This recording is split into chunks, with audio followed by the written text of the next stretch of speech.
पद्मनी के कहरनाक हुक्म पर सिपाहियों में हलचल तो हुई, मगर वो सन्यासी आनंद पाल के लागर जिस्म पर मशके सितम न कर सके। उनकी आंखें राजा रतन सिंह के चेहरे पर मरकूज थीं और समातों को चित्तौड़ के हुक्मरान की जुम्बश लब का इंतजार था। रानी पद्मनी एक बार फिर अपने गजब का इजहार करना चाहती थी, मगर राजा रतन सिंह ने इसका हाथ दबा दिया। ये एक इशारा था कि वो होश और मसलहत से काम ले। रानी पद्मनी पीछोताप खाकर रह गई। राजा रतन सिंह ने एक खुदगर्ज इंसान की तरह अपना लहजा बदल लिया। सन्यासी, मुझे या महाराज रामदेव को तुमसे लाख इख्तलाफ सही, मगर तुम अव्वल व आखिर एक हिंदू हो और इस वक्त पूरी हिंदू कौम को अपने बदतरीन दुश्मन का सामना है। राजा रतन सिंह, मुझसे खुले लफ्जों में बात कर। मर्द पर्दे के पीछे बैठकर गुफ्तगू नहीं करते। सन्यासी आनंदपाल की मुस्कुराहट गहरी हो गई थी। कभी अपने दिल की गुलामी करता है और कभी औरतों की। ये बीच का रास्ता छोड़ दे, इसी में तेरी भलाई है। राजा रतन सिंह के दिल में कहर और नफरत का तूफान फिर उठा, मगर मसलहत ने उसे दबा दिया। सन्यासी, बस मुझे इतना बता दे कि राजदूत दिल्ली से क्यों आया है और सुल्तान के क्या इरादे हैं। मैंने अभी तक राजदूत को नहीं देखा, फिर मैं किस तरह बता सकता हूँ कि इसके दिल में क्या है। आनंदपाल अपनी मौत से बेखबर मुसलसल मुस्कुरा रहा था। मजबूरन राजा रतन सिंह ने सन्यासी को आफरीदी के कमरे में जाने की इजाजत दे दी। रामदेव और महामंत्री विक्रम सिंह सब साथ साथ थे। फिर जब सन्यासी अनंतपाल, रामदेव और विक्रम सिंह आश्रम के दरवाजे से निकलकर राजमहल की तवील राहदरी में दाखिल हो गए, तो राजा रतन सिंह ने इन चारों सिपाहियों को हुक्म दिया कि वो बाहर पहरा दें। सिपाहियों ने अपनी बरहना शमशीरों का रुख जमीन की तरफ कर दिया और गर्दनें झुकाए हुए चले गए। अब आश्रम में मुकम्मल तन्हाई थी। राजा रतन सिंह ने मोहब्बत अमेज नजरों से अपनी सरकश बीवी की तरफ देखा, जिसे एहसास हुस्न और शिद्दत गजब ने दहकता हुआ अंगारा बना दिया था। महारानी, मेरी इस जहनी कशमकश का अंदाजा करो और अपने इस गुस्से को फिर किसी मौसम के लिए उठा रखो। चित्तौड़ का हुक्मरान बरगाए हुस्न में गदागरी कर रहा था। मेरे दिलो दिमाग भी जल रहे हैं और तुम्हारे रुखसार भी। फिर ये आग कहाँ ठहरेगी? तुम अगर बरसात की घंघोर घटा की तरह नहीं बरस सकती तो फिर शबनम ही बन जाओ। तुम्हारी ये हम वक्त की शोलगी एक दिन मुझे भी जलाकर राख कर देगी। रानी पद्मनी की आंखों में गुरूर फतह ने अंगड़ाई ली और वो बेनियाजाना मुंह फेर कर दूसरी तरफ देखने लगी। मैं ये सब कुछ तुम्हारी खातिर कर रहा हूँ। राजा रतन सिंह की आवाज सरगोशियों में बदल गई थी। मैंने चित्तौड़ के तख्तो ताज को तुम्हारी गुजरगाह नाज बना दिया है कि तुम जब चाहो इसे पामाल करती हुई गुजर जाओ। मेरा राजपूती वकार तुम्हारे माथे की बिंदिया में सिमट गया है और मेरी शमशीर आबदार तुम्हारी चूड़ियों की खनक बनकर रह गई है। फिर ये जारहाना बेरुखी कैसी और ये गमज़ा सफ़ा क्यों? तुम्हें एक लम्हे के लिए भी वक्त की संगीनी का एहसास नहीं होता? कम से कम एक ही साथ के लिए अपनी ज़ात के आईना खाने से निकल कर देखो कि खूनी हवाएं अपने दामन में कैसी कैसी भारी चट्टानों को लिए हुए तुम्हारे शीश महल की जानब बढ़ रही हैं। सन्यासी से मुझे दिली नफरत है, मगर मैं फिर भी इसके ज्ञान से फ़ायदा उठाना चाहता हूँ। इसमें कोई शक नहीं कि आनंदपाल का इल्म महाराज रामदेव से ज़्यादा नहीं, लेकिन कभी कभी कम जानने वाले भी कोई बड़ा राज जान लेते हैं। शायद सन्यासी सुल्तान अलाउद्दीन खिलजी के इस खुफिया पैगाम तक पहुंचने में कामयाब हो जाए, जिसे दिल्ली का राजदूत अपने मन के अंदर छुपाए हुए है। हुस्न के रोब ने उसे गिड़गिड़ाने पर मजबूर कर दिया था। रानी पद्मनी ने एक अदाए दिलबरी के साथ अपने सर को जुम्बश्ती और ताबनाक बेदाग पेशानी पर बल डालते हुए कहा, सम्राट, अब इस खेल को खत्म हो जाना चाहिए। महारानी, ये किसी बाजीगर का खेल नहीं है। राजा रतन सिंह पद्मनी की तरफ झुकते हुए बोला, ये इक्तदार और हवस का खेल है, या फातिमा साहिब का तमाशा है जिसने सिर्फ मेरा घर देख लिया है। किसकी हवस और किसका इक्तदार? रानी पद्मनी ने अपने पाए हिनाई से मखमली घास को मसलते हुए कहा, अलाउद्दीन खिलजी की हवस और दिल्ली का इक्तदार। राजा रतन सिंह यकायक जल उठा और उसने अपने गुस्से को काबू में रखने के लिए कुर्सी के दोनों बाजुओं पर हाथों की गिरफ्त इस कदर मजबूत कर दी कि रगे तक उभर आई। मेरी समझ में नहीं आता कि आप एक अनसुने पैगाम से इतने खौफजदा क्यों हैं। रानी पद्मनी के लहजे की शोला रेजी बरकरार थी। पद्मनी, मैं वो पैगाम नहीं सुनना चाहता जो एक गैर मर्द ने तुम्हारे लिए भेजा है। बिलाखिर राजा रतन सिंह की कुव्वत बर्दाश्त जवाब दे गई, तुम्हारा ये नाज, ये गरूर, ये एहसास बरतरी तुम्हें इतनी फुर्सत ही नहीं देता कि तुम अलाउद्दीन खिलजी की इस हरकत का मफहूम समझ सको। अभी ये सवाल सिर्फ राजमहल के राजपूतों की आंखों में उभर रहा है कि सुल्तान ने राजा रतन सिंह की बजाय रानी पद्मनी को पैगाम क्यों भेजा। कल यही सवाल चित्तौड़ के एक एक बाशिंदे की जुबान पर होगा। मैं इस वक्त से बहुत डरता हूँ। सम्राट का खौफ बेहकीकत है। रानी पद्मिनी के होंठों पर यकायक एक फतहाना तबस्सुम उभर आया था। सुल्तान को किसी न किसी तरह पता चल गया होगा कि चित्तौड़ की असल हुक्मरान रानी पद्मिनी है, इसलिए अलाउद्दीन ने मेरे नाम अपना पैगाम भेजना मुनासिब समझा। हुस्न की सरकशी ने अजीब रुख इख्तियार कर लिया था। राजा रतन सिंह ने बड़ी हैरत से अपनी बीवी का जवाब सुना। दिलो दिमाग एक बार फिर जल उठे, मगर इसने होशो हवास नहीं खोए। इसमें कोई शक नहीं कि तुम मेरे दिल के साथ चित्तौड़ की भी हुक्मरान हो, मगर सुल्तान की ये रविश आदाब सफारत के खिलाफ है। इस रियासत का जाहिल तरीन फर्द भी तुम्हारी पेश करदा दलील को कबूल नहीं करेगा। रतन सिंह ने पद्मिनी को समझाते हुए कहा, भगवान के लिए अपना ये अंदाजे फिक्र किसी पर जाहिर भी ना करना कि लोगों की उंगलियां हमारी इज्जत के पैरहन को तार तार करने के लिए बेकरार हैं। रानी पद्मिनी फितरतन एक ज़हीन औरत, मगर राजा रतन सिंह की बेजानाज बर्दारियों ने उसे बददिमाग बना दिया था। आज जब चित्तौड़ के हुक्मरान ने राजदूत के लाए हुए खुफिया पैगाम के सिलसिले में शुकुक व शुबहात का इजहार किया तो वो बुरी तरह चौंक उठी। फिर आपने इस मसले का क्या हल तलाश किया है? रानी पद्मिनी के लहजे में ठहराव था। मैंने इसी काम के लिए सन्यासी आनंदपाल को राजदूत के पास भेजा है। रानी पद्मिनी को पुरसुकून देकर राजा रतन सिंह भी मुतमईन नजर आने लगा। मैं चाहता हूं कि तुम सब्र से काम लो और सब लोगों के सामने सियासी मामलात में मुदाखलत ना करो। अगर सन्यासी आनंदपाल ने राजदूत से वो राज उगलवा लिया तो ये हमारी कामयाबी होगी, और वो भी बहुत बड़ी। इस तवील गुफ्तगू के बाद आश्रम की फिजा पर गहरा सकूत तारी हो गया। उधर राजा रतन सिंह सन्यासी की कामयाबी का मुंतजर था, और उधर आनंदपाल ने अली अमर आफरीदी के कमरे में पहुंचते ही अपने अकायद की बाजी हार दी थी। 70 साला बूढ़ा जिसने अपनी जिंदगी का एक एक लम्हा नदीदा खुदा की तलाश और सच बोलने में गुजारा था, जब वो अली अमर आफरीदी की ख्वाबगाह में दाखिल हुआ तो दिल्ली से आए हुए इस नौजवान को देखता ही रह गया। हाँ, तुम वही हो जिसका मुझे बरसों से इंतजार था। आनंदपाल पर जज़ब किसी कैफियत तारी हो गई थी और वो बड़े वालाहाना अंदाज में बोल रहा था, आखिर मैंने तुम्हें पा लिया। देखो, दुनिया ने मेरे और तुम्हारे दरमियान कितनी दीवारें खड़ी कर दी हैं, मगर मैं हर बंदिश से गुजर आया हूँ। ये मेरा शौक आवारा ही था कि एक एक पत्थर से टकराता रहा। मेरे बच्चे, तुम नहीं देख सकते कि मैं कहाँ कहाँ से जख्मी हूँ। आओ, मेरे करीब आओ और इस शख्स की हालत जार का अंदाज़ा करो जो सहरा की तपती हुई रेत से पानी मांगता रहा। मेरे जलते हुए लब देखो, इस दिल पर नज़र डालो जो आग और धुएं के दरमियान कब से सुलग रहा है, इससे पहले कि मेरी ज़ात राख के ढेर में तब्दील हो जाए। तुम आखिरी मंजर को अपनी निगाहों में महफूज कर लो। तुम वही नौजवान हो जो एक दिन मेरे सच पर गवाही दोगे। सन्यासी की आवाज़ एक ताकतवर मकनतीस थी जिसने आफरीदी को अपनी तरफ खींच लिया। वो एक सेहरज़दा इंसान की मानिद अपने बिस्तर से उठा और इस अजनबी शख्स के करीब आकर खड़ा हो गया जो बज़ाहिर हिंदू था, मगर तमाम हिंदुओं से मुख्तलफ। इसके लहजे में वाक़तन एक आग थी जिसकी तपिश आफरीदी को अपने दिल के करीब महसूस हो रही थी। बुजुर्ग, मैंने नहीं पहचाना कि आखिर आप कौन हैं और मुझसे क्या चाहते हैं? आफरीदी ने हैरान होकर पूछा और एक नज़र रामदेव पर डाली जिसकी आंखों में इस वक्त भी नफरतों के शोले भड़क रहे थे। अभी तुम मुझे नहीं पहचानोगे, लेकिन मेरा और तुम्हारा रिश्ता अज़ल से है, जिसे ज़मीनों और ज़मानों के फ़र्क ने कुछ दिन के लिए तोड़ दिया था। ये कहते हुए सन्यासी आनंदपाल ने अपना दायां हाथ आफरीदी के कंधे पर रख दिया। आज वक्त इसी रिश्ते को दोबारा जोड़ रहा है। सन्यासी, अचानक रामदेव गरजा, तुम जिस काम के लिए आए हो उसे तकमील तक पहुंचाओ। झूठे रिश्ते कायम करने में वक्त बर्बाद न करो।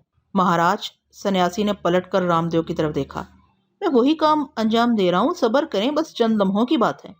आफरीदी झिझक कर पीछे हट गया। क्या काम? क्या तुम भी इस जादूगर से ताल्लुक रखते हो जो तकरीबन 1 माह से मुसलसल मुझ पर अपने मंत्र आजमा रहा है? आफरीदी ने रामदेव की तरफ इशारा करते हुए कहा, और क्या तुम भी इसी महामंत्री के कबीले के एक फर्द हो जो मुझे गुमराह करने के लिए हर रात को मेरी तन्हाई में एक खूबसूरत रकासा भेजता है और सुबह होते ही वो मासूम लड़की महाराज के हुक्म पर कत्ल कर दी जाती है? मेरे बच्चे, जो तुम समझ रहे हो वो मैं नहीं हूँ। मुझे इतना बता दो कि तुम क्या पैगाम लेकर आए हो। सन्यासी ने इंतहाई मोहब्बत अमेज लहजे में कहा। आफरीदी फिर भड़क उठा, जिस पैगाम को कबल वक़्त जानने के लिए मुझे फहीम अजियतें पहुंचाई जा रही हैं, मैं उसे रानी पद्मिनी के सिवा किसी के सामने बयान नहीं कर सकता। तुम फिर गलत समझे। सन्यासी के लहजे में बेपनाह मोहब्बत थी। मैं तो इस पैगाम के बारे में पूछ रहा हूँ जो तुम दुनिया वालों के लिए लेकर आए हो। आफरीदी सन्यासी की बात सुनकर हैरत में डूब गया। चंद लम्हों तक किसी बेजान मूरत की तरह साकत खड़ा रहा। फिर जब लब कशा हुआ तो कमरे में जलजला सा आ गया। वो पैगाम इसके सिवा कुछ नहीं कि अल्लाह एक है, अल्लाह के सिवा कोई माबूद नहीं, और मोहम्मद अरबी सल्लल्लाहु अलैहि वसल्लम इसके आखिरी रसूल हैं। जैसे ही आफरीदी के अल्फाज की गूंज खत्म हुई, सन्यासी ने एक जिगर खराश चीख मारी उसका पूरा जिस्म हवा के तूफान में किसी कमजोर शाख की तरह लर्ज रहा था। फिर अनंतपाल की आंखों से आंसू जारी हो गए। हाँ, ये वही पैगाम है जिसे सुनने की हसरत में मेरे पिता जोगी अमरपाल कत्ल कर दिए गए और मैं भी कुछ देर के बाद हलाकत के इसी रास्ते पर चला जाऊंगा। मगर ये मेरी खुशनसीबी है कि मौत से पहले मैंने वो पैगाम सुन लिया। ये कहकर सन्यासी अनंतपाल दीवाना वार आगे बढ़ा और अली अमर आफरीदी से लिपट गया। तेरे सीने में भी वही आग रोशन है जो मुझे 70 साल से फूके डाल रही है। तूने सच कहा है नौजवान कि अल्लाह एक है, अल्लाह के सिवा कोई माबूद नहीं और मोहम्मद अरबी सल्लल्लाहु अलैहि वसल्लम इसके आखिरी रसूल हैं। मैं भी गवाही देता हूँ कि तेरे पैगाम का एक एक हरफ सच्चा है और इसके सिवा दुनिया में जो कुछ मौजूद है वो सब झूठ है।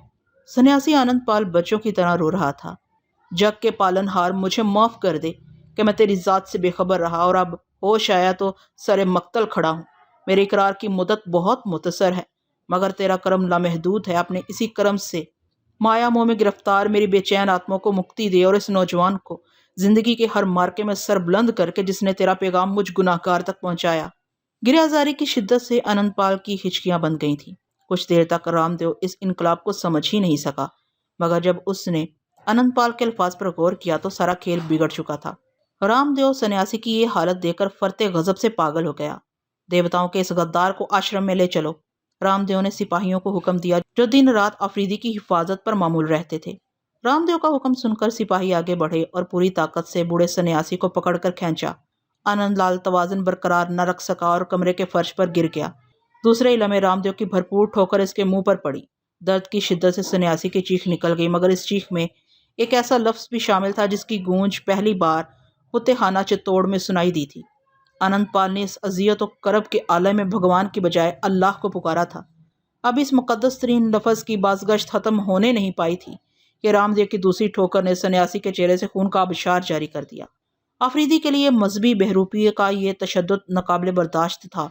रामदेव, अली अमर ने इस जादूगर को पुकारा जिसके पंजाए सितम में चित्तौड़ के हुक्मरान एक चिड़िया की मानित थे। तेरी ये ठोकरें बूढ़े सन्यासी के मुंह पर नहीं, सुल्तान अलाउद्दीन खिलजी के चेहरा जलाल पर पड़ रही हैं। ये ज़ईफ़ और नातवा शख्स जिसे तूने इसके खून से नहला दिया है सुल्तान का रिश्तेदार है और सुल्तान अपने रिश्तेदार के एक एक कतरा खून का हिसाब इसी तरह लेगा कि तुम्हारे सरों पर लहू के समंदर उमड़ पड़ेंगे। इससे सुल्तान का कोई रिश्ता नहीं। रामदेव की मकरू आवाज़ गूंजी। ये हिंदू धर्म का विश्वासघाती है। इसे इसके किए की सजा इस तरह दी जाएगी कि फिर कोई पुजारी अपने देवताओं से गद्दारी की जुर्रत न कर सके। सन्यासी ने देवताओं से अपनी निस्बत को तोड़ दिया। अब ये खुदा परस्तों का हवाला है और मुसलमान अपने इस हवाले को रुसवा नहीं होने देंगे। तुम क्या और तुम्हारा हवाला क्या? रामदेव ने इंतहाई नफरत और हकारत के लहजे में कहा और झुककर सन्यासी अनंतपाल को उठाया और फिर अफरीदी की तरफ कहर आलूद नजरों से देखते हुए बोला, तेरा ये हवाला अभी कुछ देर में ही अहले चित्तौड़ के लिए इबरत का निशान बन जाएगा। अफरीदी बेदस्तो पा था। उसकी फरियाद बेअसर थी और तनबीह राय का।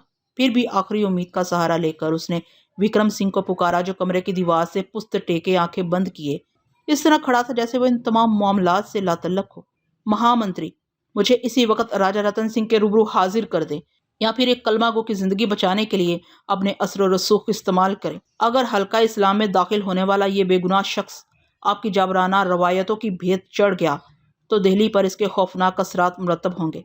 अफरीदी के तहातुब पर विक्रम सिंह ने अपनी आंखें खोली और इन आंसुओं को छुपाने की कोशिश करने लगा जिनकी नमी इसकी पलकों पर साफ महसूस की जा सकती थी। इस अपराधी को कोई नहीं बचा सकता। विक्रम सिंह कुछ कहने भी नहीं पाया था कि रामदेव की चीख से पूरा कमरा लर्ज उठा और फिर इस जफाकार ने लहूलुहान सन्यासी को बाहर की जानब खींचना शुरू कर दिया।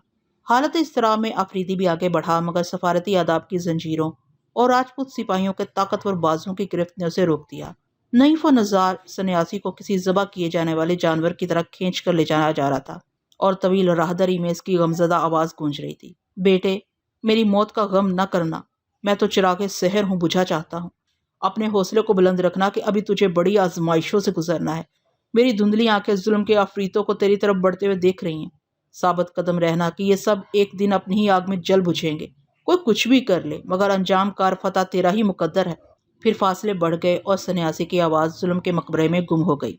आखिर में महामंत्री विक्रम सिंह कमरे से बाहर निकला। जाते जाते एक लम्हे के लिए ठहरा और मुड़कर अफरीदी की तरफ दिखने लगा।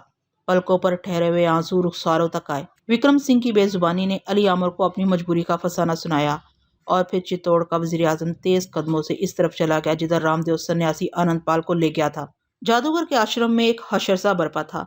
रामदेव राजा रतन सिंह और रानी पद्मनी को चीख चीख कर आनंदपाल के जुर्म की तफसीलात सुना रहा था। जब वो स्याहकार खामोश हुआ तो राजा रतन सिंह आनंदपाल पर बरस पड़ा। तूने अपने बाप दादा की रस्में भी इस मरीज के हाथों बेच डाली? हाँ, मैंने अंधेरे बेचकर रोशनी खरीद ली। आनंदपाल आहिस्ता आहिस्ता बोल रहा था। मैं जानता हूँ कि तू हिसारे का सौदा करेगा, मगर फिर भी तुझ पर आखिरी एहसान किए जाता हूँ। मेरी बात गौर से सुन। ये फासक और फाजर रामदेव जो तेरे सामने अपने ज्ञान के झूठे दावे करता है, चांद ग्रहण की रात अपना मफलूज हाथ लेकर मेरे पास आया था। इसके सारे मंत्र इसी पर उलट गए थे। फिर जब मेरे कहने पर इसने राजदूत के पांव छू लिए तो वो फालत ज़दा हाथ हरकत में आया। सन्यासी कुछ देर के लिए खामोश हो गया। जख्मों की सोजिश ने उसे बेकरार कर दिया था। सम्राट ये अपने गुनाहों को छुपाने के लिए दूसरों पर तोहमतें तराश रहा है। रामदेव ने आनंदपाल के सकूत से फायदा उठाने की कोशिश की। रतन सिंह, अभी वक्त है। शब्दबाज के हिसार से निकलकर हकीकत का चेहरा देख, वरना झूठे तिलस्मात की जमीन तुझ पर तंग हो जाएगी। आनंदपाल रामदेव की चीखों से बेनियाज एक अजीब से आलम में बोला जा रहा था। रामदेव की चीखों से बेनियाज एक अजीब से आलमी बेखुदी में बोले जा रहा था। सुल्तान के राजदूत को बेगुनाह लड़कियों के कत्ल और लुबान के धुएं से हरासा करने की कोशिश छोड़ दे कि इस नौजवान को सारे हिंदुस्तान के जादूगर मिलकर भी खौफजदा नहीं कर सकते। सन्यासी तू झूठ बोलता है। अचानक रानी पद्मनी ने मदाखलत की। राजदूत एक हकीर कीड़ा है। चौहानों और राठौरों की बेपनाह कुव्वत उसे ही नहीं, उसके सुल्तान को भी रौंद डालेगी। आनंदपाल ने पद्मनी के चेहरे पर एक उचटती सी नजर डाली और राजा रतन सिंह को मुखातिब करके कहने लगा, इसकी जुबान को लगाम दे और होंठों पर आहनी कुफल लगा दे कि ये औरत खुद भी रुसवा होगी और तुझे भी सारे जहान में जलील कराएगी। ये कहकर सन्यासी आनंदपाल खामोश हो गया और अपने चेहरे पर हाथ फेरने लगा। जख्मों से खून रिस रहा था। सन्यासी के दोनों हाथ सुर्ख हो गए। आनंदपाल ने रंगीन हाथों को गौर से देखा, फिर आसमान पर निगाह की और सर झुका लिया। राजा रतन सिंह अपनी मगरूर रानी की जुबान को लगाम तो न दे सका, लेकिन इसने तब्दीली मजहब और शोला बयानी के जुर्म में सन्यासी की जुबान काट दी। रामदेव आनंदपाल को कत्ल कर देना चाहता था, मगर रानी पद्मनी की ख्वाहिश थी कि सन्यासी की जुबान काट कर उसे तड़पने के लिए छोड़ दिया जाए। वो बड़ा अजियतनाक मंजर था जब एक सच बोलने वाले को उसकी जुबान से महरूम कर दिया गया। आनंदपाल ने इस मौके पर गैर मामूली कुव्वत बर्दाश्त का मुजाहिरा किया। मुंह से तो कोई चीख नहीं निकली, मगर आंखें बहने लगी। तकलीफ की भी कोई इंतहा होती है। महामंत्री विक्रम सिंह से ये मंजिल नहीं देखा गया तो शिद्दत गम से बेहोश हो गया। फिर रात के अंधेरे में सन्यासी को राजमहल से बाहर निकाल दिया गया। सूरज तुलू हुआ तो अहले चित्तौड़ के लिए राजा रतन सिंह का ये फरमान जारी हो गया कि सन्यासी पर रियासत की ग़िज़ा और पानी हराम है। अगर किसी ने इस सिलसिले में आनंदपाल से मुआवनत की तो वो भी राजपूत सम्राट के कहर का शिकार हो जाएगा। इसके साथ ही 2 सिपाही मुसलसल आनंदपाल के ताकुब में थे। सन्यासी पानी के किसी चश्मे पर झुकता तो सिपाही उसे खींच कर दूर ले जाते और बावाज़े बुलंद ऐलान करते, इस पर देवताओं का अजाब नाजिल हो रहा है। सन्यासी ने 1-2 बार पानी पीने की कोशिश की, मगर जब सिपाहियों को इस शकील कल्बी पर आमादा पाया तो खामोशी से अपने कमरे में महसूर हो गया। शायद वो जुबान के जख्म से जांबर हो जाता, लेकिन प्यास ने उसे तीसरे दिन ही मार डाला। सन्यासी आनंदपाल बड़ी बेकसी की मौत मरा था, मगर मरने से पहले उसने अपने हमवतनों के लिए एक जिंदा निशानी छोड़ दी थी। जासूस सिपाहियों ने राजा रतन सिंह को सन्यासी की मौत की खबर के साथ साथ ये इतला भी बहम पहुंचाई कि आनंदपाल ने मरने से पहले अपने कमरे की दीवार पर बड़ी खौफनाक बातें तहरीर की हैं। राजा रतन सिंह, रानी पद्मनी और रामदेव के लिए सिपाहियों की ये इतला हैरान कुन थी। आखिर इस पापी ने मंदिर की दीवार पर क्या लिखा है? रतन सिंह और रामदेव को अपने अपने ख्यालात में गर्क पाकर रानी पद्मनी ने सिपाहियों से दरियाफ्त किया। दोनों सिपाहियों ने एहतरामन अपनी गर्दनें खम कर दी और लरजती हुई आवाज़ में कहा, महारानी का इकबाल बुलंद हो, हमारी जुबानें इन बातों को दोहराने से आजिज हैं। फिर हम खुद अपनी आंखों से इस शैतान की आखिरी हरकत का मुशाहदा करेंगे। ये कहकर पद्मनी ने अपने शोहर की तरफ देखा। राजा रतन सिंह ने इस बात में सर को जुम्बश दी और रामदेव की तरफ इस तरह देखने लगा जैसे वो साहिर आजम की रजा हासिल करना चाहता हो। रामदेव के चेहरे पर नाकाबिले बयान खुशी का अक्स साफ नजर आ रहा था। आज इसके बदतरीन दुश्मन को मौत के बेरहम हाथों ने छू लिया था और ये कामयाबी रामदेव के नज़दीक अजीमुशान कामयाबी थी। मैं खुद भी अपनी आंख से देखना चाहता हूँ कि देवताओं के ठुकराए हुए कुत्ते का अंजाम कितना दर्दनाक हुआ। ये कहकर रामदेव ने पद्मनी की तरफ देखा, और मैं ये भी देखना चाहता हूँ कि महारानी की रुसवाइयों की पेशगोई करने वाला खुद किस तरह जलील हुआ। रामदेव ने चित्तौड़ की मगरूर औरत की नफ्सियात पर बड़ी होशियारी के साथ ज़रब लगाई थी। रतन सिंह ने इस अजियतनाक फिजा से निकलने के लिए बात का रुख हकायक की तरफ मोड़ दिया। हमें अपने दुश्मनों की मौत का जश्न मनाने के साथ साथ ये भी देखना चाहिए कि दुश्मन जाते जाते हमारे लिए और कौन सी नई साजिश छोड़ गया है। हमें इस मौके पर विक्रम सिंह को नज़रअंदाज नहीं करना चाहिए। आखिर वो हमारी रियासत का दिमाग भी है और हमारा हमदर्द भी। कई दिन से महामंत्री बीमार हैं, शायद वो इस सफर में हमारे शरीक ना हो सके, रानी पद्मिनी ने वजाहत करते हुए कहा। ये एक रस्मी सा जिक्र था, मगर रामदेव यहाँ भी खामोश न रह सका। सम्राट, इन्हें सन्यासी आनंदपाल की मौत का बहुत सदमा है। ये एक बहुत बड़ी खौफनाक बात थी जो मुस्कुराते हुए लहजे में कही गई थी। रानी पद्मिनी ने फौरन जवाब देते हुए कहा, वो एक रकीकुल कलब इंसान है, उन्हीं मनाजर इनसे बर्दाश्त नहीं होते। बस मुझे शुबा सा था कि विक्रम सिंह राजा चित्तौड़ और रानी पद्मिनी के दुश्मन को अकीदत की निगाह से देखते हैं। शायद इसी गम ने इन्हें बीमार डाल दिया है। रामदेव ने विक्रम सिंह के खिलाफ साजिश की एक चिंगारी छोड़ दी थी, जिसे शोला बनने के लिए कुछ वक्त दरकार था। महामंत्री विक्रम सिंह इसी वक्त बेहोश हो गया था जब सन्यासी आनंदपाल की जुबान काटी गई थी और फिर इसी बेहोशी की हालत में उसे घर पहुंचा दिया गया था। फिर जब महामंत्री की तबीयत कुछ संभली तो उसने बड़ी राजदारी के साथ बेटी को इस खूनी वारदात की तफसील सुनाई और अपने बेपनाह रंजो अलम का इजहार करते हुए कहा, निर्मला, वो सन्यासी पूरी रियासत में तनहा शख्स था जिसे देखकर जिंदगी का हौसला मिलता था। इसकी मौजूदगी से मेरे दिल में जीने की आरज़ू पैदा होती थी। अब सन्यासी के बाद रियासत चित्तौड़ एक शमशान भूमि बन गई है, जिसमें रहने वाले लोग भूत बनकर मुझे डराते हैं। काश मैं सन्यासी को बचा सकता। ये कहकर विक्रम सिंह ने सन्यासी की तब्दीली मजहब की कहानी भी निर्मला को सुना डाली। क्या सुल्तान का राजदूत एक ऐसा ही इंसान है जिसे देखकर लोग अपने आबा व अजदाद के सदियों पुराने मजहब को तर्क कर देते हैं? निर्मला ने बड़े असरंगेज लहजे में अपने बाप से सवाल किया और वो अजीब से ख्यालात में गुम होकर रह गई थी। राजदूत रोशन चेहरा रखने वाला एक बावकार नौजवान है। जिन लोगों ने उसे एक बार देखा है वो इससे मुतासिर नजर आते हैं, मगर अनंतपाल का तो ये हाल था कि अफरीदी से दीवाना वार लिपट कर रोए थे। फिर सन्यासी ने यह भी कहा था कि हिंदुस्तान के सारे जादूगर मिलकर भी राजदूत की जिंदगी को नुकसान नहीं पहुंचा सकते। विक्रम सिंह रकत अमेज लहजे में बोल रहा था, जहां मुझे सन्यासी पर किए जाने वाले तशद्दुद से अजियत पहुंची है, वहां मैं इस नौजवान की बेजा कैदोबंद से भी परेशान हूँ। मैं ये राज सिर्फ तुमसे कह रहा हूँ। जिसे देखकर अनंतपाल ने अपना मजहब बदल डाला वो कोई आम नौजवान नहीं हो सकता। अब मुझे भी आफरीदी से अपने बच्चे की तरह मोहब्बत हो गई है और मैं इसका एहतराम करने लगा हूँ। निर्मला कुमारी विक्रम सिंह की जुबान से अदा होने वाले एक एक लफ्ज को बगौर सुन रही थी कि एक अजनबी नौजवान की बेपनाह तारीफ और शख्सियत के इस ताबनाक पहलू ने निर्मला को ख्यालों की किसी और ही दुनिया में पहुंचा दिया था। निर्मला, विक्रम सिंह ने बेटी को आवाज दी, मगर जवाब में खामोशी तारी रही। विक्रम सिंह ने निर्मला को दोबारा पुकारा तो इस खूबसूरत लड़की का इन्हमा खत्म हुआ और वो ख्यालों के हिसार से निकलकर हकीकत की दुनिया में आई। बेटी, मेरी मजबूरियों ने सन्यासी को तो खो दिया। अब डरता हूँ कि कहीं आफरीदी भी रामदेव की जफाकारियों का निशाना न बन जाए। मेरी तो ख्वाहिश है कि राजदूत आज ही चित्तौड़ से निकलकर दिल्ली वापस चला जाए, वरना कौन जाने कि यहाँ कौन सा फितना खड़ा हो जाए। तो फिर राजदूत को दिल्ली भेजने में क्या रुकावट है? निर्मला ने अपने मुस्तरिब बाप से पूछा। वही एक जिद कि जब तक राजा रतन सिंह सुल्तान के खुफिया पैगाम से आगाह नहीं हो जाता, इस वक्त तक ना उसे रानी पद्मिनी से मिलने की इजाजत है, न दिल्ली वापस जाने का इख्तियार। महाराज रामदेव तकरीबन 1 माह से अपने मंत्र आजमा रहे हैं, मगर राजदूत किसी तरह भी अपनी जुबान नहीं खोलता। ये कहकर विक्रम सिंह ने गुजरे हुए तमाम वाकयात अपनी बेटी को सुना दिए।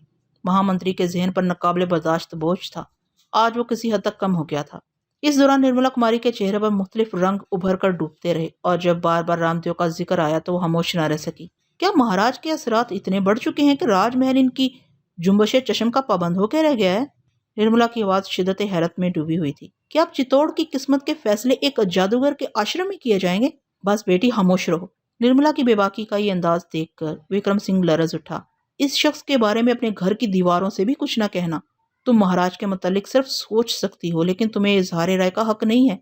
अगर इस लम्हे से पहले तुम्हें कोई हक हासिल भी था तो तुम्हारा बाप आज तुमसे वो हक छीन रहा है। मुझे माफ करना निर्मला कि तुम्हारा बाप इस रियासत में बिल्कुल तन्हा है। तुम्हें मेरी तन्हाई की कसम, अपने होंठों पर मौत जैसी खामोशी के पहरे बैठाकर इंतजार करो कि इंतजार ही नए रास्ते खोलता है। आफरीदी 3 रातों से अजीब अजियतनाक करब का शिकार था। जिस दिन इब्तदाई शब में रामदेव सन्यासी अनंतपाल को बेदर्दी के साथ खींचता हुआ आफरीदी के कमरे से ले गया था, इस रात अली आमर सिर्फ चंद लम्हों के लिए सो सका था और फिर वही लम्हे इसके लिए अजाब जा बन गए थे। आंख लगते ही अफरीदी ने ख्वाब देखा था कि सन्यासी आनंदपाल के मुंह से खून बह रहा है। इसके दोनों हाथ इस तरह उठे हुए हैं जैसे वो अफरीदी को अपनी आगोश में लेना चाहता है, मगर अचानक राजपूत सिपाही दरमियान में हायल हो जाते हैं। फिर सन्यासी की एक तेज चीख उभरती है, बेटे, मेरी जुबान काट दी गई। मैं दुनिया से जा रहा हूँ। ये ख्वाब इतना लर्ज़ाखेज़ था कि दहशत से अफरीदी की आंख खुल गई थी। फिर इसने मुहाफिज सिपाहियों से आजिज़ाना दरख्वास्त करते हुए कहा था, मुझे राजा रतन सिंह के पास ले चलो। महामंत्री विक्रम सिंह को खबर करो कि आफरीदी इनसे मिलना चाहता है। सन्यासी अनंतपाल पर क्या गुजरी? तुमने मेरे एक हम मजहब के साथ कैसा बेरहमाना सलूक किया है कि वो ख्वाब में आकर मुझे पुकार रहा है। आफरीदी वैश्यों की मानत चीखता रहा, मगर सिपाहियों ने उसकी एक भी नहीं सुनी। ऐसा महसूस होता था जैसे वो पत्थर के हो गए हैं। फिर वो अपनी बेकसी पर रोने लगा। राजमहल के कमरे में अफरीदी की आंखों से अशक जारी थे और खुम्ब श्याम के मंदिर में जादूगर रामदेव सन्यासी अनंतपाल की लाश देखकर चीख रहा था, आखिर तो अपने बदतरीन अंजाम को पहुंचा और तेरे लिए आग के दरवाजे खुल गए। वो आग जो एक पापी का जिस्म जलाने के बाद इसकी रूह को भी हमेशा फूंकती रहती है। राजा रतन सिंह और रानी पद्मनी ने भी सन्यासी आनंदपाल की लाश को देखा। इस मुख्तसर से कमरे में कई जगह जमे हुए खून के निशानात नजर आ रहे थे। ये सन्यासी की कटी हुई जुबान से बहने वाला खून था। सिपाहियों की इतला के मुताबिक अनंतपाल ने 3 दिन की भूख और प्यास के बाद एड़ियां रगड़ रगड़ कर जान दी थी, मगर इसके चेहरे पर अजियत और करब का हल्का सा अक्स तक नहीं था।